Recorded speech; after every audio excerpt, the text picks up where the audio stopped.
Good afternoon. Welcome to today's special session. We're very glad to have you. This is going to be a really exceptional and special session. We have here two composers, Alberto Iglesias and Alexandre Desplat. We're really lucky to have them both in here and to have some time to spend with them. I'm sure that they're going to be very generous in this exchange, in this dialogue we're having with them, and I hope we will all be able to make the most of this time together. They're two very well-known composers, and I'm going to be reading a short introduction so that we put them in and their work into context, so that we know what they've done over a long career. Alberto Iglesias was born in San Sebastian. He's one of the most prestigious and internationally recognized film composers with a career spanning more than 4 decades. He's composed the original music for more than 40 feature films and has collaborated with some of the most important directors on the global film scene, including Pedro Almodóvar, Iciar Bollaín, Julio Medem, Isabel Coixet, Carlos Bermud, Fernando Meirelles, Oliver Stone, Ridley Scott, Steven Soderbergh, Mark Foster, Thomas Alfredson, and John Malkovich, among others.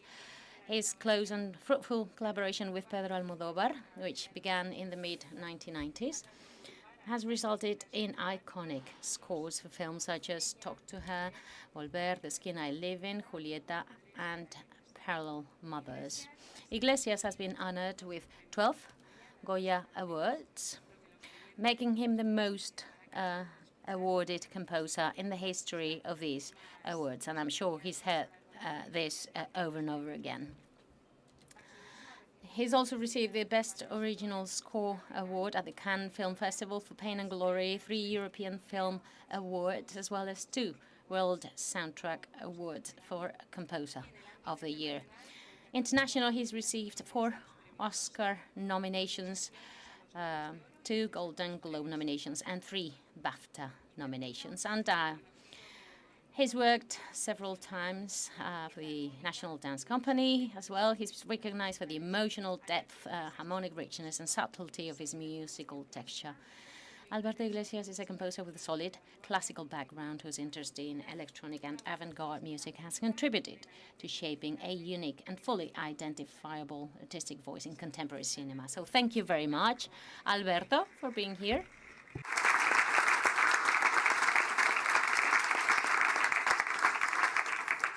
Y a su lado tenemos al... And next to him, we've got Alexandre Desplat, great cinephile and exceptional composer at an international level, extremely prolific. He's written music for theatre, ballet, chamber music, concert pieces, and film. He enjoys taking on the challenge of the multiple worlds created by conductors, always giving his music a unique character, a refined orchestration that defines the sophistication of his compositions. The richness of his writing, inherited from his classical training and his cultural mix, he has a great mother and a French father, allows him not only to compose epic and symphonic soundtracks, but also to blend the so-called world music and jazz instrumentation into his soundtracks, as is the case with the films Argo, Zero Dark 30, and The Grand Budapest Hotel. The list of conductors with whom he's collaborated on both sides of the Atlantic is impressive. Terence Malick, Jacques Audiard, Peter Weber, Stephen Frears, Greta Gerwig, Costa Gavras, Ben Affleck, Matteo Garrone, Robert Guédiguian, Raymond Depardon, Roman Polanski, Wim Wenders, Morten Tildum, Wes Anderson, Tom Hooper, David Fincher, David Yates, Angelina Jolie, Jay Vasarely and Jimmy Chin, Catherine Bigelow, George Clooney, Michelle Hazanavicius, Ivo Van Hove, Guillermo del Toro, and so on and so forth. During the recording of his first feature film, Alexandre Desplat met violinist Dominique Sauret Lemonnier, who is here with us in the first row. iniciando un... And so beginning an exceptional artistic exchange. She became his favorite soloist and artistic director, profoundly influencing Desplat's composition and creating a new way of working with strings in film music. Alexandre Desplat has won 2 Oscars, 2 Golden Globes, 2 Grammy Awards, 3 BAFTA Awards, 3 Thesser Awards, and a number of different other honors. Alexandre, it's a pleasure to have you here. Thank you very much indeed for being here.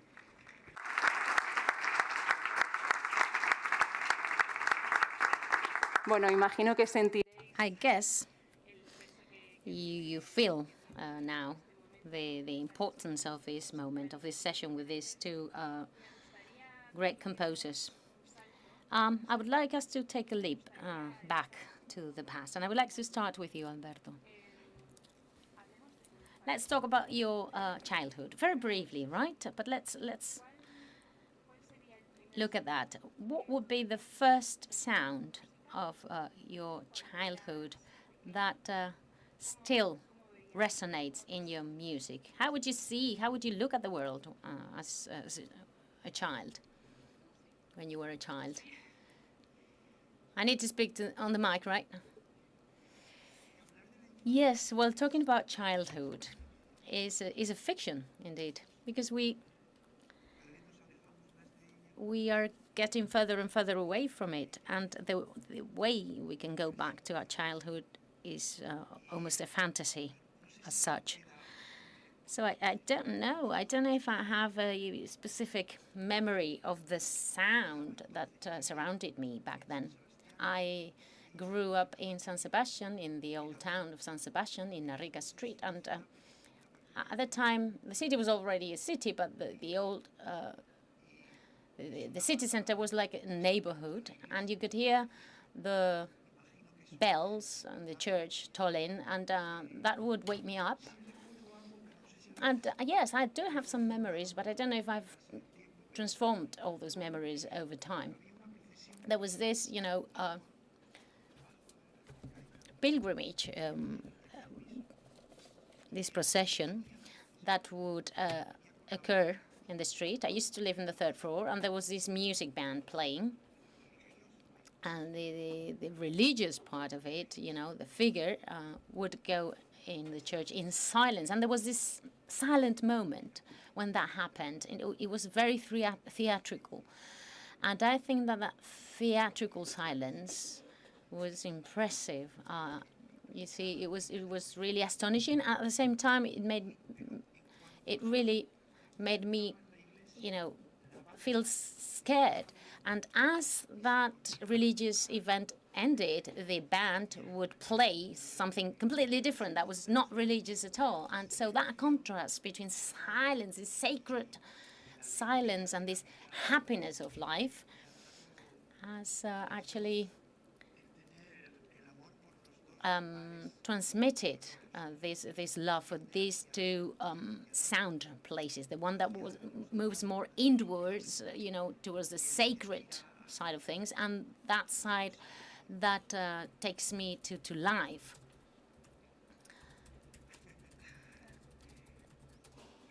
I was listening, yes, and I understood. Thank you very much indeed. As you see, they have this wonderful relationship, and that's something you can feel, isn't it? I would like to ask you a question, Alexandra.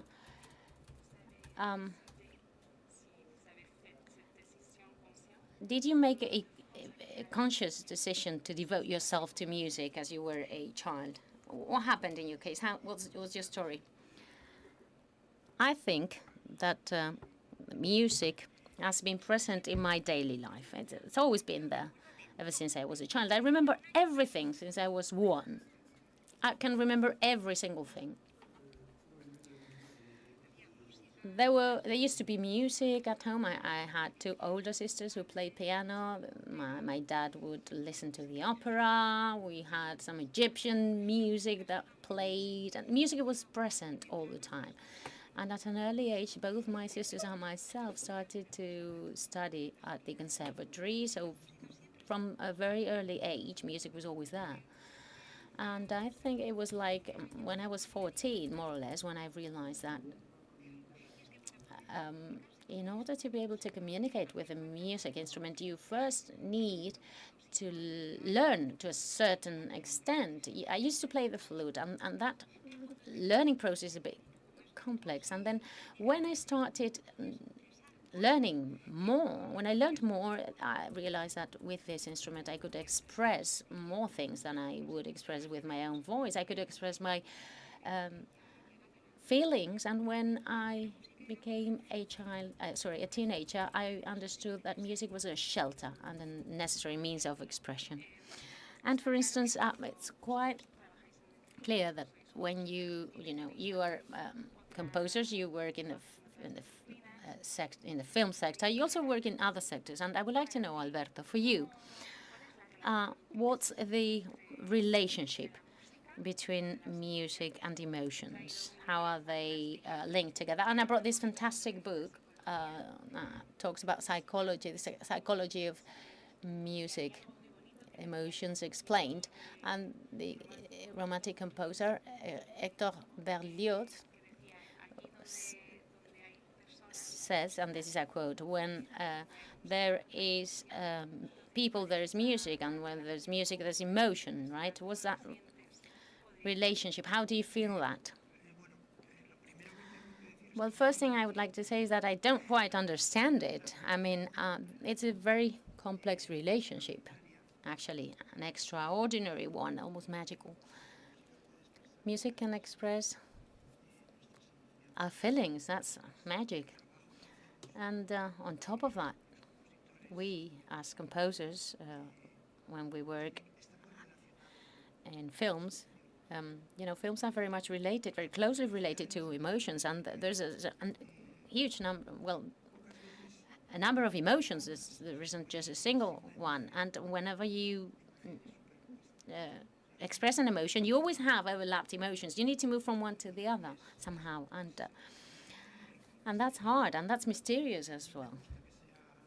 And I like it to be hard and mysterious at the same time, because you don't quite understand it fully. And as for you, Alexandre, what would be the emotion or the hardest emotion to be expressed with music or through music?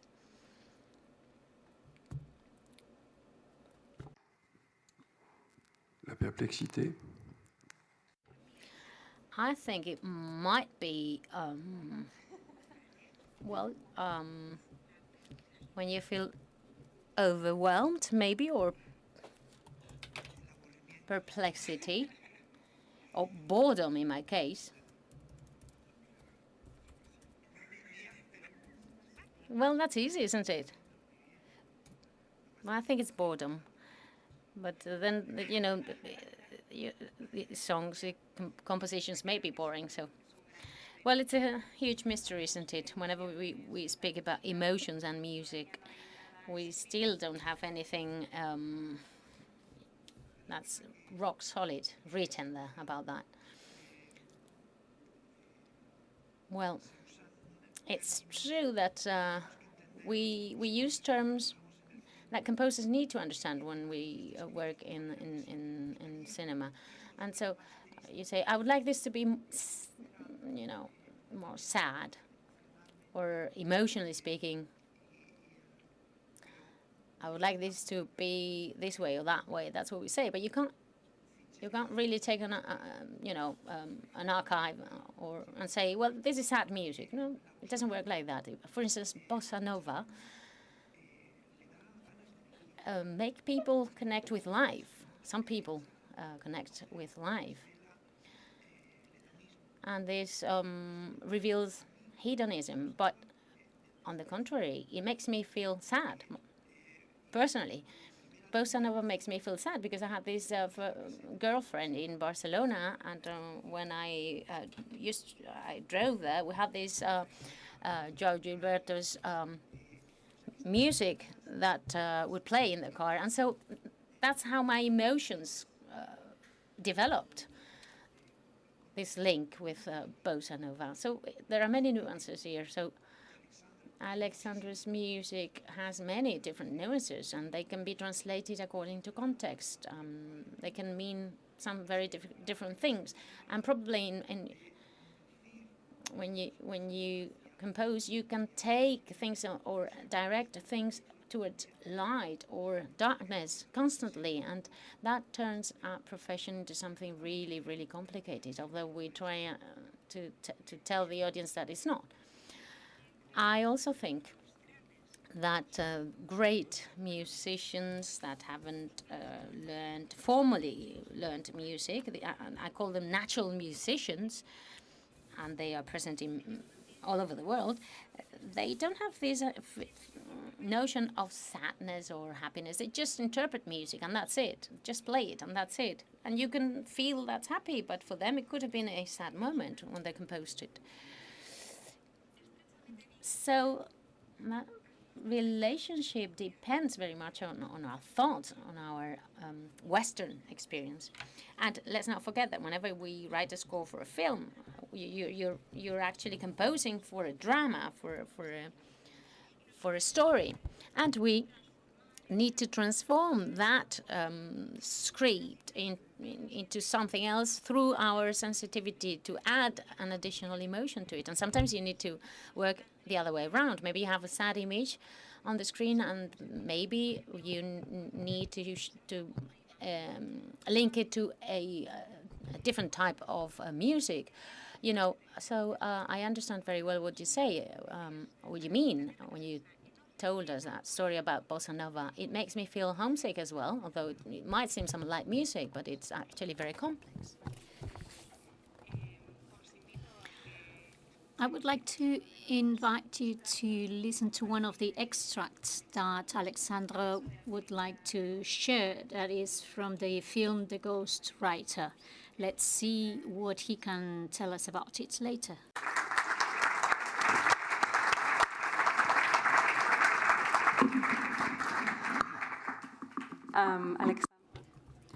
Alexander,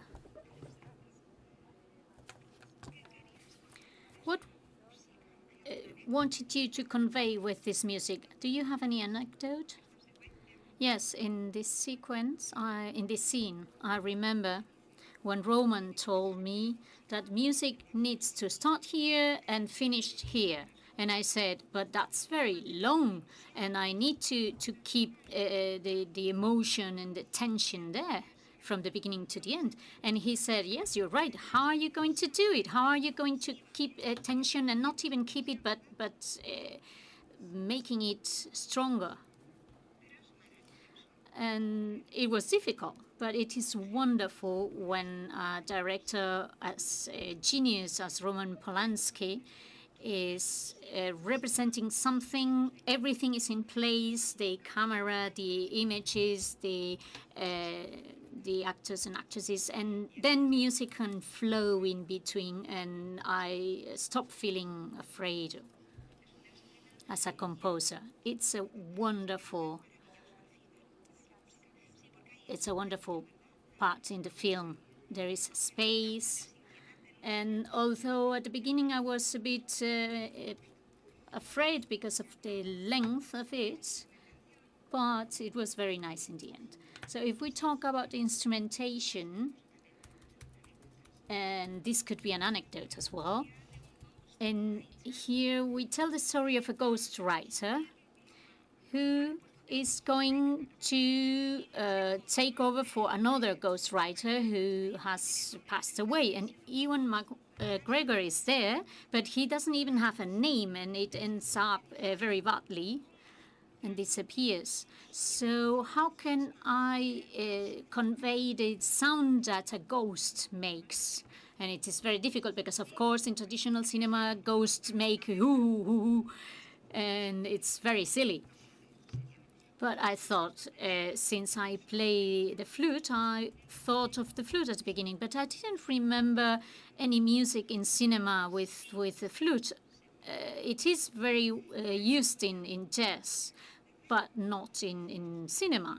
But nevertheless, it turned out to be what you have just heard. So I decided to use 4 flutes to generate this kind of weird sound that represented the ghost, and that represents paranoia as well. And there is a rhythm. It's an Afro-Cuban sound and rhythm that adds a layer to it. Because the problem with such a long scene is how to give space for the violins, and how to make them interact with the flutes, and it was thanks to the genius of the director. Was this film the biggest challenge you have found? Yes, I think it was the first film I shot with Polanski, and it was a real challenge. The whole film was a challenge. And I admire him already because of Chinatown and other films, and I was a bit uneasy at the beginning. But the result is wonderful. Thank you. And now, if you agree, we're going to watch an extract that Alberto has brought from the room next door.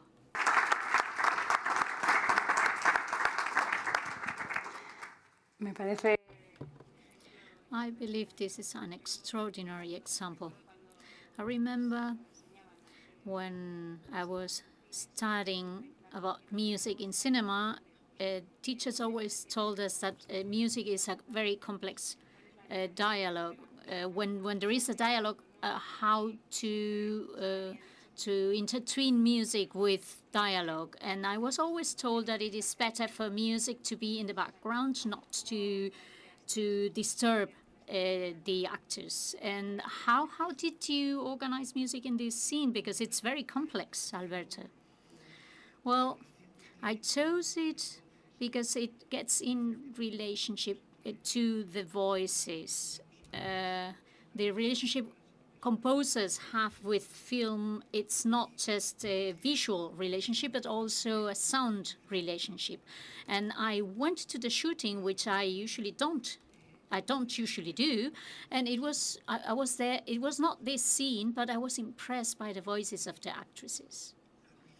And at the beginning, when I started working with Almodovar, and you know that his cinema is mainly about dialogue, music was only to fill in the void between one dialogue and another dialogue, in the transit scenes. But little by little, I have been working with him about how to intertwine music with dialogue. And I see it as a song, and I need to breathe like a piano player playing with a song, with a singer. I have to magnify, for example, silences that are there and make them longer.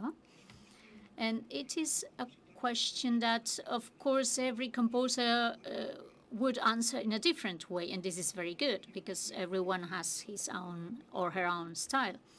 And I realize here that relationship between question and answer, that is the main factor of the conversation, what the orchestra is doing there corresponds to the question. And then there is an answer, a musical answer as well, that is 3 cellos playing a melody, a musical object that repeats itself along the film, and it is significant. It signifies the difficulty that these characters have before life. It is a very dramatic scene, but the treatment is very delicate. And I believe this is key in this film. It talks about a very, very difficult subject, but it deals with it with a lot of love. You've been working with Pedro Almodóvar for a long, long time now. What would be for you his greatest feature, or the one that you would highlight for any film director? I believe that Alexandre is might have a better experience with that because he has worked with more makers than myself. In literature that describes the relationship between composers and directors, the bad relationship that Hitchcock had with them, it all literature warns us that that relationship tends to be bad. But I always remember other cases. Fellini was really in love with Rota. He loved him dearly because he influenced his cinema very much, and you can almost touch his cinema due to the music. And I believe that our work, if we find a way to understand each other, it is very satisfactory. It is true that there are very tense moments, very difficult moments, in which you can't get to an agreement with the director, and maybe Alexandre would like to add to this. I would like to talk about what I just saw. I would like to explain why Alberto is a master of cinema music. When we see that yellow scene and the light overlaps the faces, there is a clarinet that adds a new tone to the high notes. And then he waits on the basses, and he is waiting, but he's also combining it with the image, and that's very subtle, and only a great composer can do it. He waits. He waits for the snow to fall, but the basses are not coming into the snow. We can hear the bass first, and then we see the snow, and we understand how serious the situation is. And that's the grace of orchestration, the work of the composer.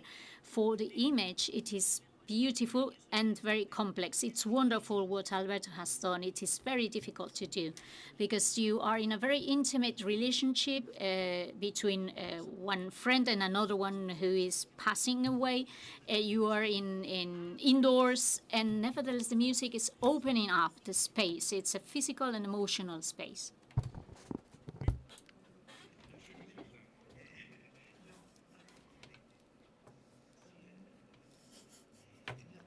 I just wanted to say about this last thing you were talking about.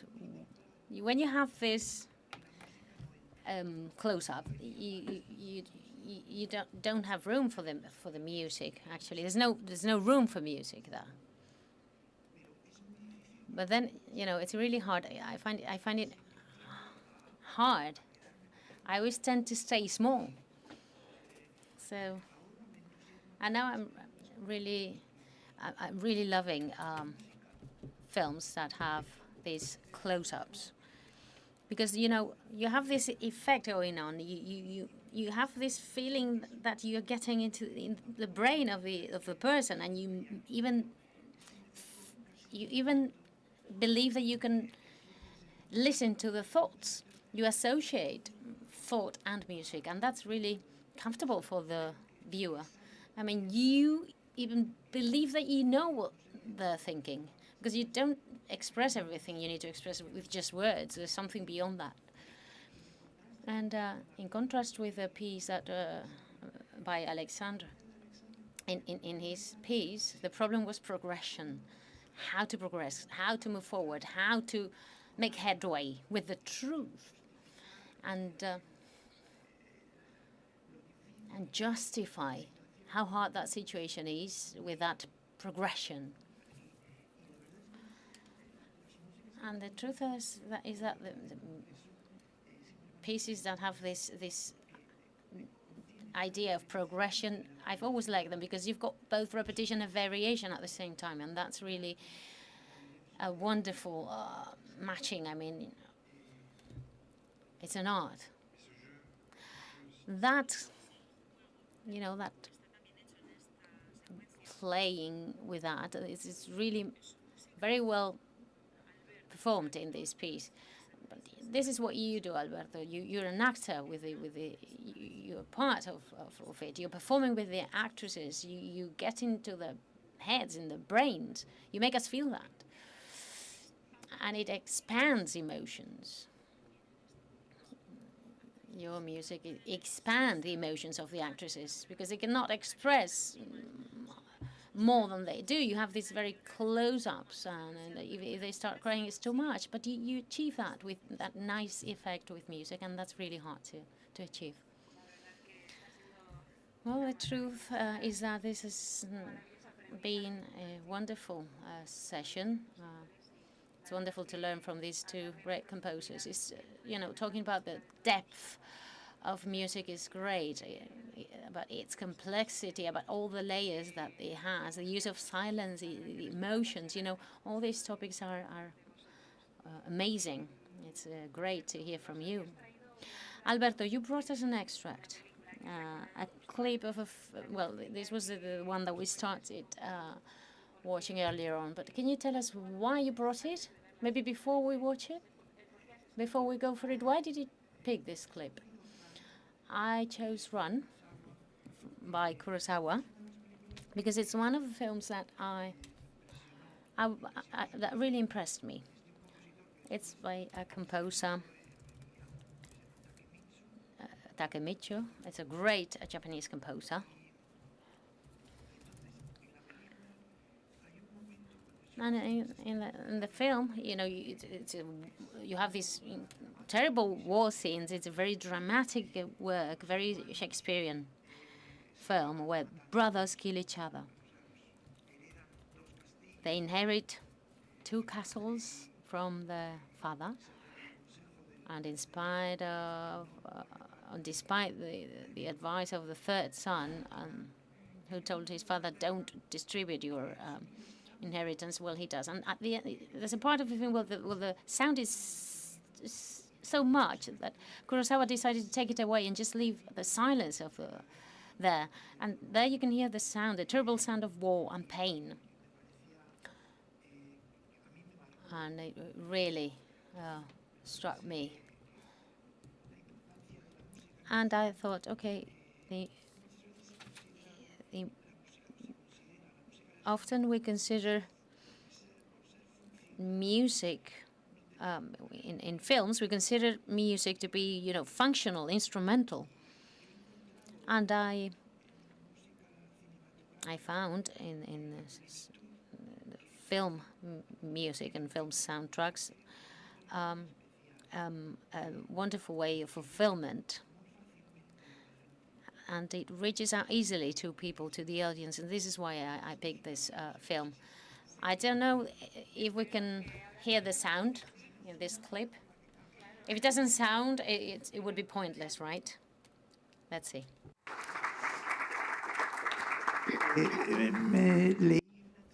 I read an interview to Turo Takemichi, the composer of his music, and he said that he went to Ran's shooting, and what surprised him was the flags.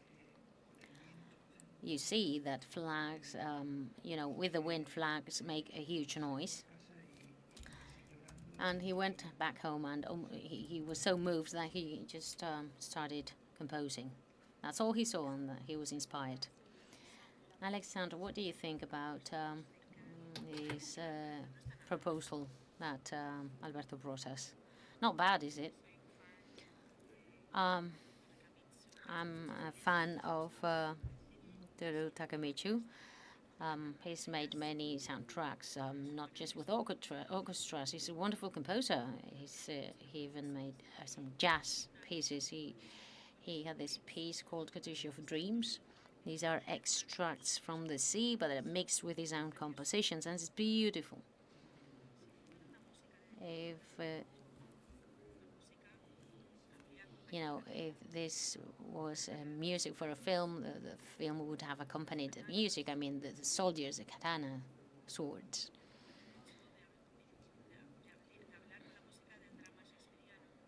This is a Shakespearean drama. We see it's a wonderful way of explaining this scene.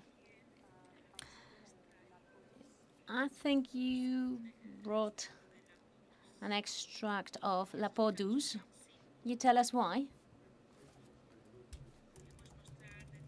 Yes, we could show dozens of film fragments with music that has impressed us, but why this one? Why La Peau Douce? I really like the initial credits. You go in a theater and you lights turn off and you don't really know what's going to happen there, and you see this film, you listen to the music, and the music catches you. I mean, it grasps you. I've also brought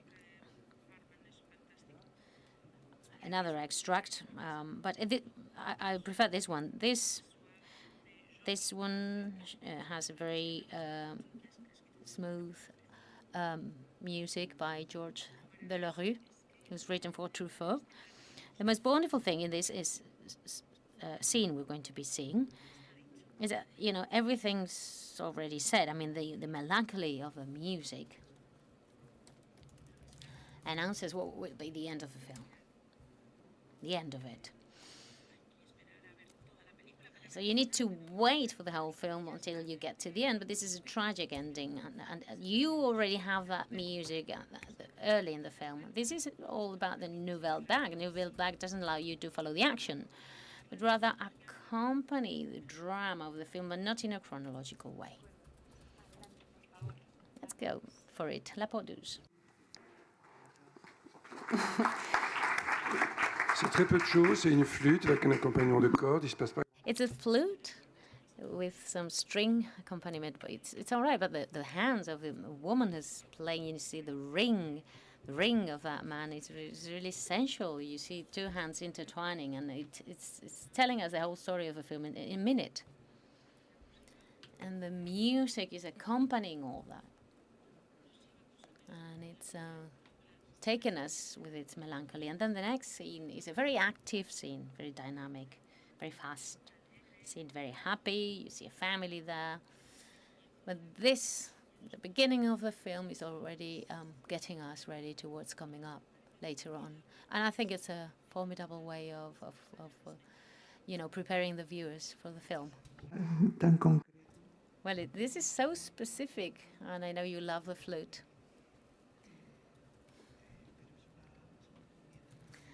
It's a wonderful extract.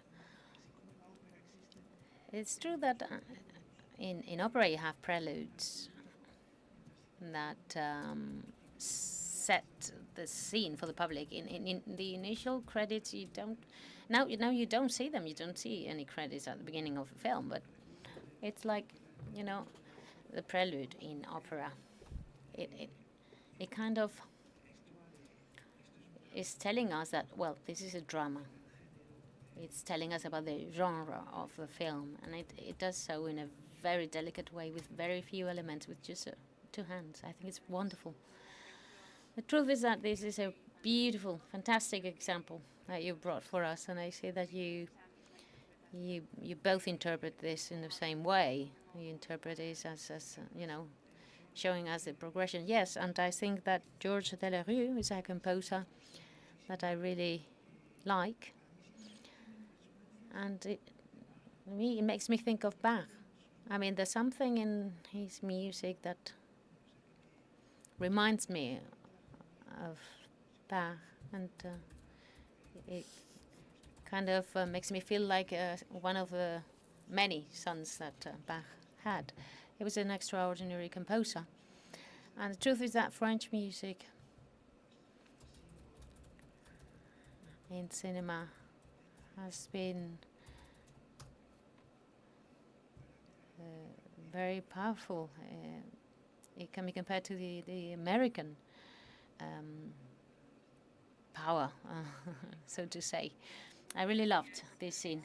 Well, thank you very much, Alexandre. I really liked your choice. It would seem that we're somehow going inwards, and I think that Working with music is very subtle. Music is really subtle. It comes from a subtle universe somehow. But working with music in cinema is different. I mean, you have large experience. And what are the personal skills that you work with music? And have you ever felt that music has helped you to know yourselves better? Your working tool is music? I don't know what to say to answer that question. Music encourages me to live, to make decisions. We were talking about our early days as composers, and for me, back then, music was something that really made me feel well when I was alone. I mean, I didn't feel lonely when I was alone. And that was thanks to music. I knew nothing about my future. I had nothing, and music, it was a shelter for me.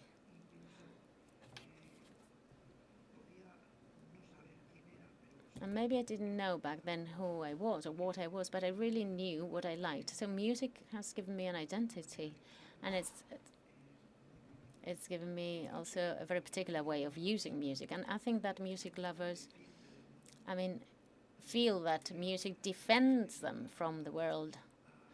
It helps them in love, in happiness, and it helps them to forget themselves also. And I think that's really healthy. It's really healthy to forget about yourself. And music, I think, helps us to achieve precisely that.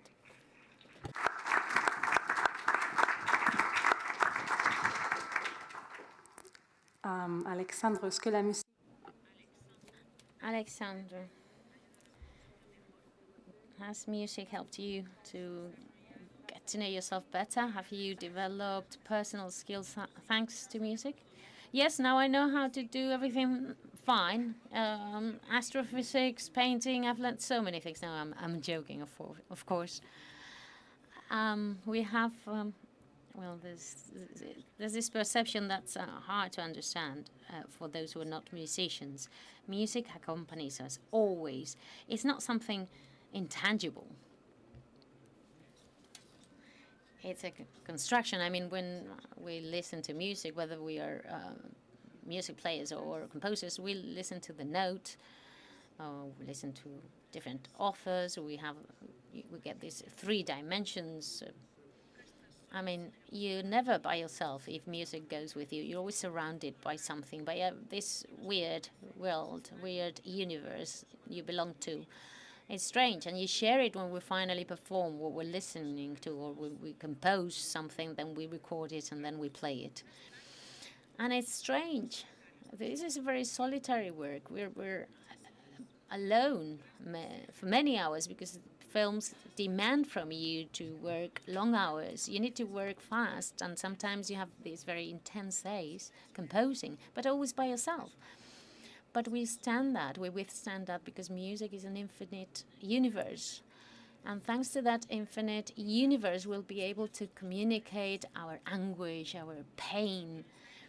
And then you have the film. The film helps you to project yourself in someone else's story, a story that's being told and that we want to tell with filmmaker.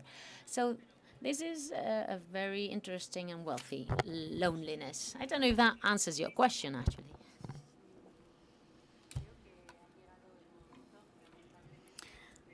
Unfortunately, we need to come to an end. But before that, I would like to give the floor to the public because I have a lot of questions, but I'm sure that you also do.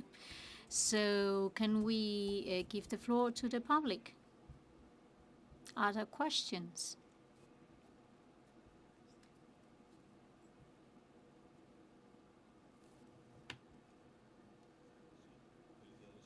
Congratulations for this dialogue. I have a very quick question. we know that there is always one priority, the film or the director. But if you are the other voice, the alter ego of Almodovar or of Anderson, do you give priority to the film or do you give priority to the world of that director? Well, the film is always king. If the film has a particular language, a way of expression that leads you, so I don't make an effort to... I believe I understand the film, and then I always answer to the film. Yes, the filmmaker has a voice and a view and a personality, of course. But, of course, there are different tastes in music. You can choose one music or another, and we need to understand what is the director's taste. But our duty is to the film. Even the director cannot control the film till the end. There are always accidents, and the film is deciding everything.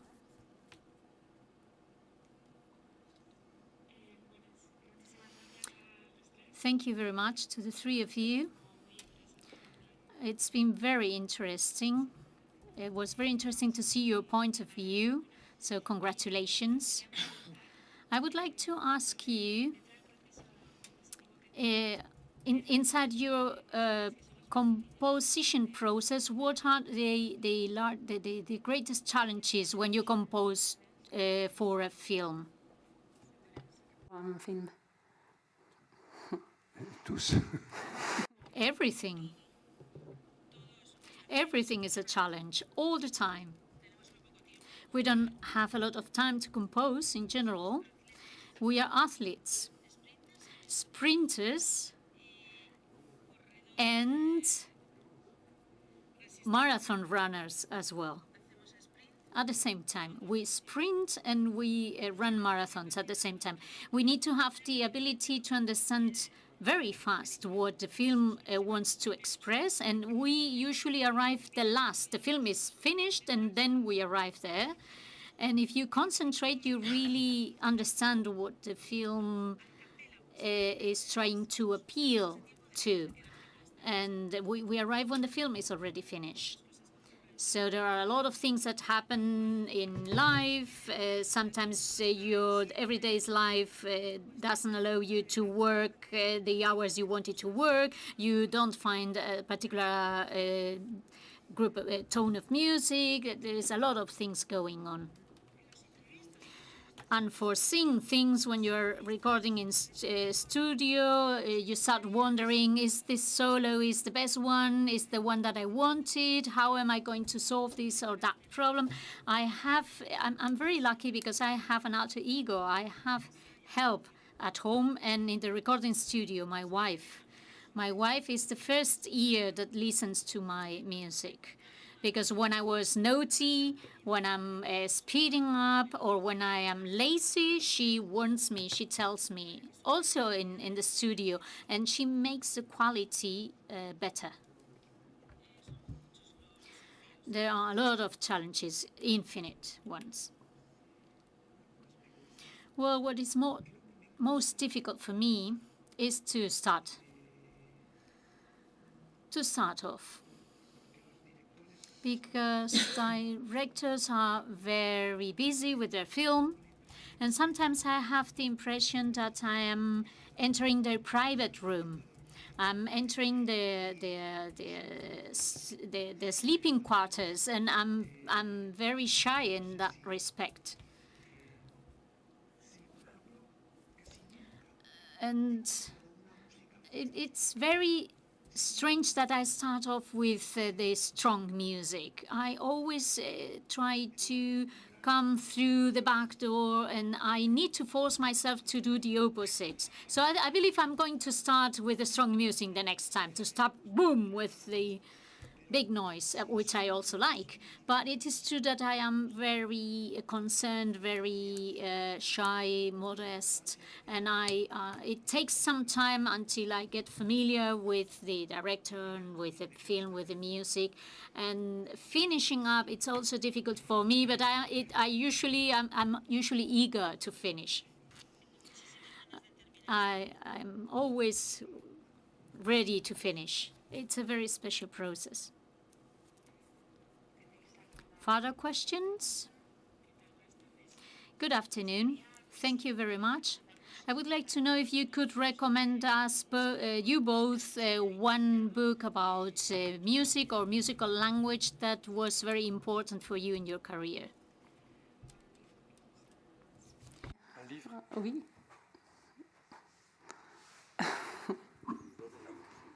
Un livre sur la musique ou un livre... One book about music or a score? Do you want a score? A book. Okay, a book. Yes, a book about music or musical composition.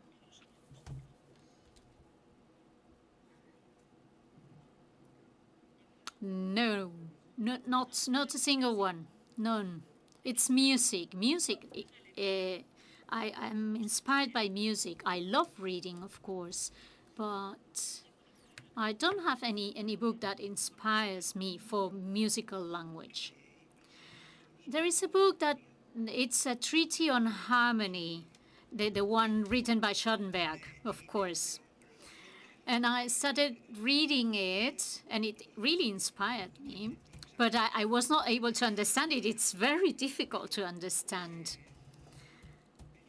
But I had it at my nightstand, and I thought it was knowledge itself, pure. So if I slept with the book by my side, I could understand it. It would get into my brain, and I could understand the prodigy of harmony. Why a sound combines very nicely with another.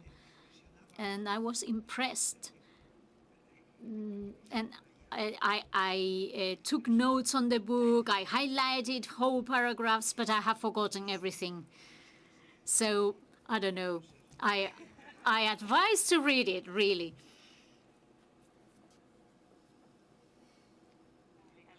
Any other question? Microphones are at the back. It is a privilege to have you here. Could you please explain your creation process? Do you watch the film and then you feel an emotion and then you think of a melody, or do you sleep and the melody arises while sleeping, or are you walking when you think of melodies? Do you stop listening to other type of music just to concentrate on your music? These kind of things. We are interested in knowing about your process. How can you define your creative project? Moi, j'ai la lumière divine. I am inspired by the divine light that comes down from the sky on me. Well, it's like what you said, it's a combination of things. Sometimes it comes when I'm sleeping or running or walking or reading a score. A Ravel's score, or another one by another composer, or listening to a symphony, Bruckner's symphony.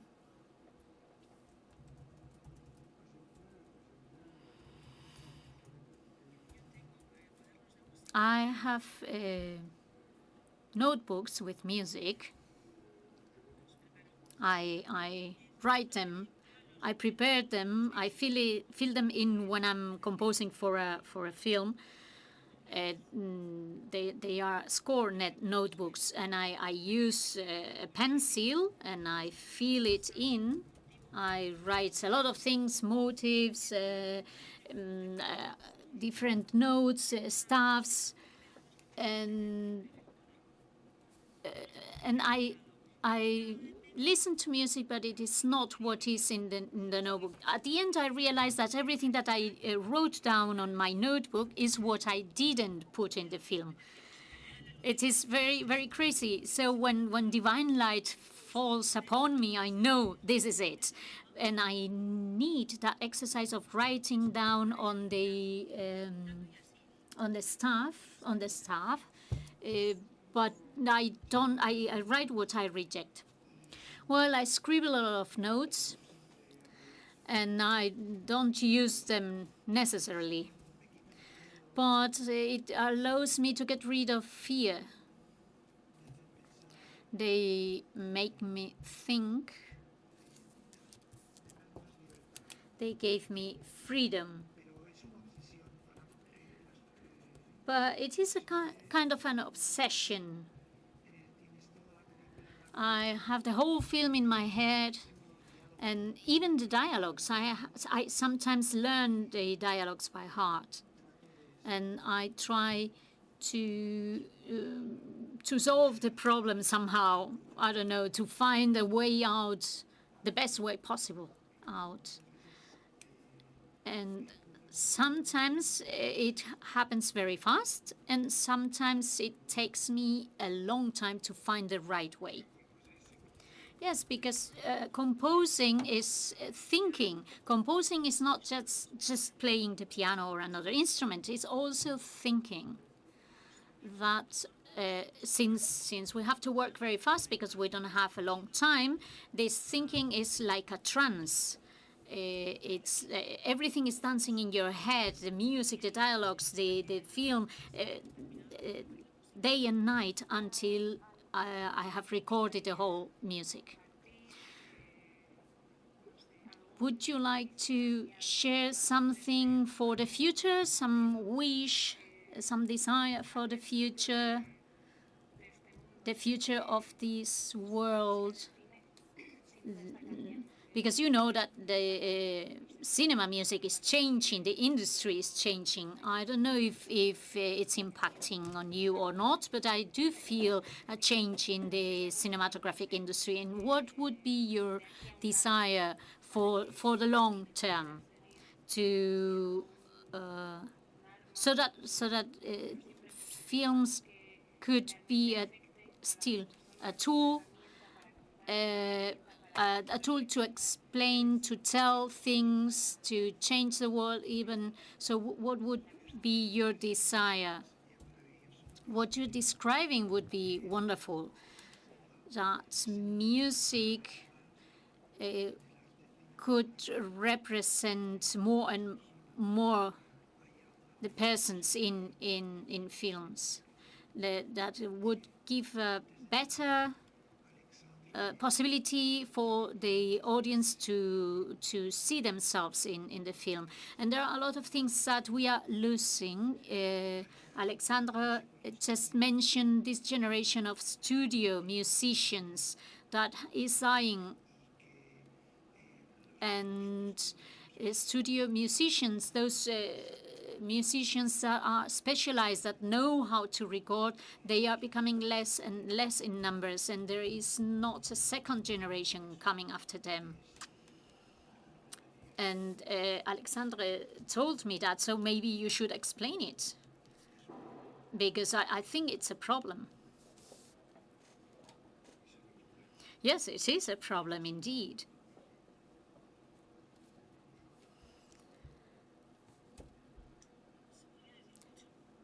I could talk hours about this.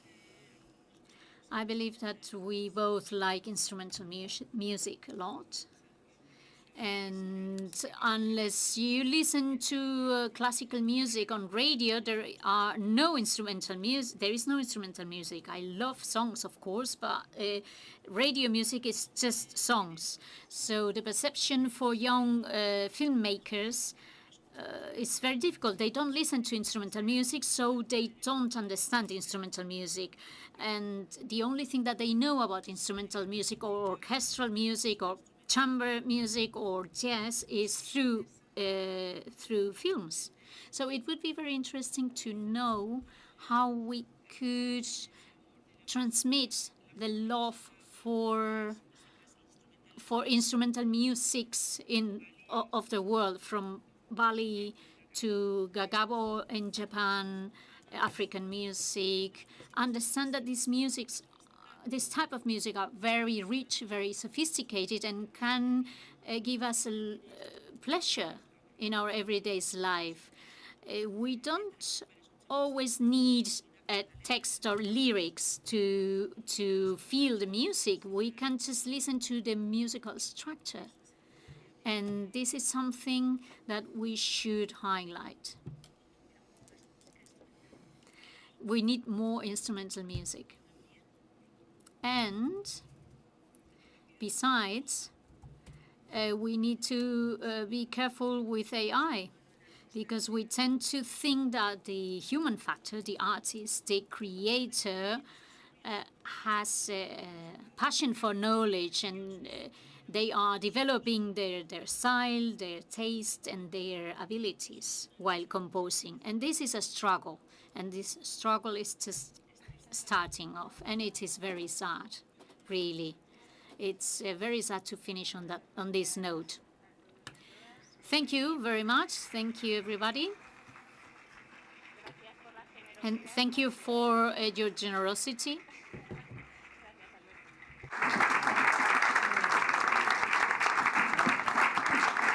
Je voudrais remercier Alexandre d'avoir venu. I would like to thank Alexandre for coming to San Sebastian. He's been very generous. And I'm very moved by the fact that I was able to be here with you and know you better. I forgot I wanted to say something.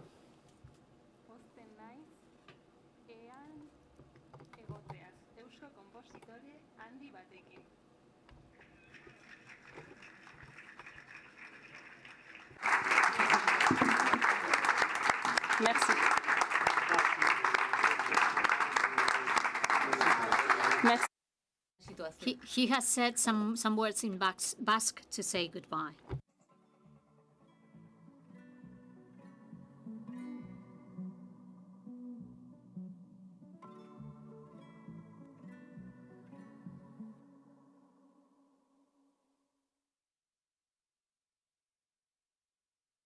I wrote this letter to remind myself the reasons I'm